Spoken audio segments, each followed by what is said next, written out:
At its core, modesty is an attitude of humility, restraint, and lack of ostentation, whether in speech, behavior, or appearance. But depending on the perspective, modesty can take on different meanings.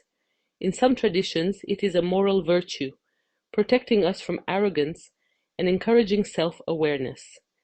In others, it is a social code, regulating how people present themselves and interact. In yet others, it is a spiritual discipline, helping individuals detach from ego and material desires. Let's take a journey through time and across cultures to explore the many faces of modesty. Ancient philosophers often praised modesty as an ideal of wisdom. In Greek philosophy, Socrates famously said, "The only thing I know is that I know nothing." This embodies intellectual humility, a recognition that human knowledge is always limited and evolving. In Stoicism, modesty is a way of life. Epictetus and Marcus Aurelius taught that seeking external recognition is futile, and that true virtue lies in living in harmony with nature and reason. In Eastern thought, particularly Taoism, modesty is seen as harmony with the Tao, the natural flow of the universe. Lao Tzu wrote, "Water is fluid, soft, and yielding, but water will wear away rock, which is rigid and cannot yield. The humble overcomes the strong." In all these perspectives, modesty is a way to guard against the illusions of ego and cultivate wisdom. Modesty is a central value in almost all major spiritual traditions. In Islam, modesty, haya, is a fundamental virtue that applies to behavior, speech, and appearance. It is not just about clothing, but also about an inner attitude of humility and respect. The Prophet Muhammad, peace be upon him, said, "Every religion has its defining characteristic, and the defining characteristic of Islam is modesty." In Christianity, humility is at the heart of Jesus' teachings. Whoever exalts himself will be humbled, and whoever humbles himself will be exalted. Matthew 23:12. Saint Francis of Assisi embodied this through a life of simplicity and service. In Judaism, modesty, tzniut, is not just about dress, but about a way of life that values discretion, respect, and inner dignity. In Hinduism and Buddhism, modesty is linked to detachment, vairagya.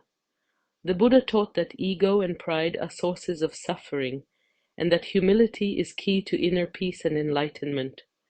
Beyond religion and philosophy, modesty has been embedded in social norms across different cultures. In Japan, humility is a cultural norm.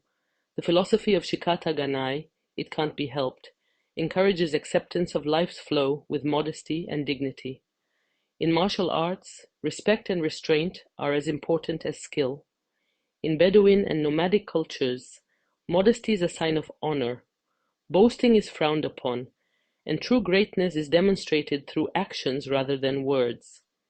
In West African traditions, the concept of nko, meaning both humility and wisdom, is deeply valued.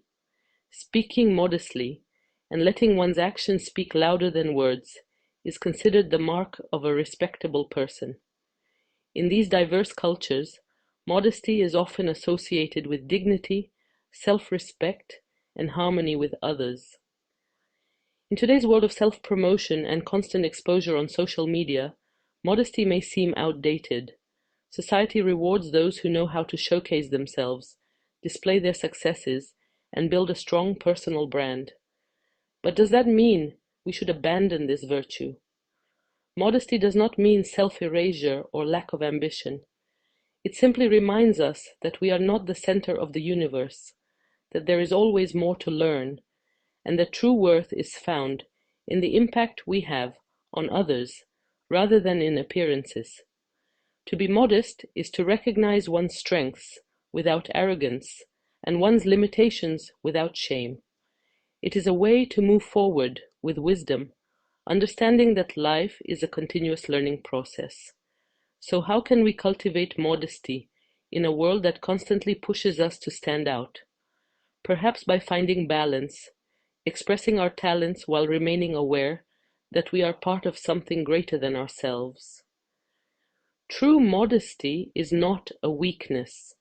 It is a quiet strength, a foundation upon which we can build with sincerity, staying true to ourselves and respectful of others. What about you? How do you perceive modesty?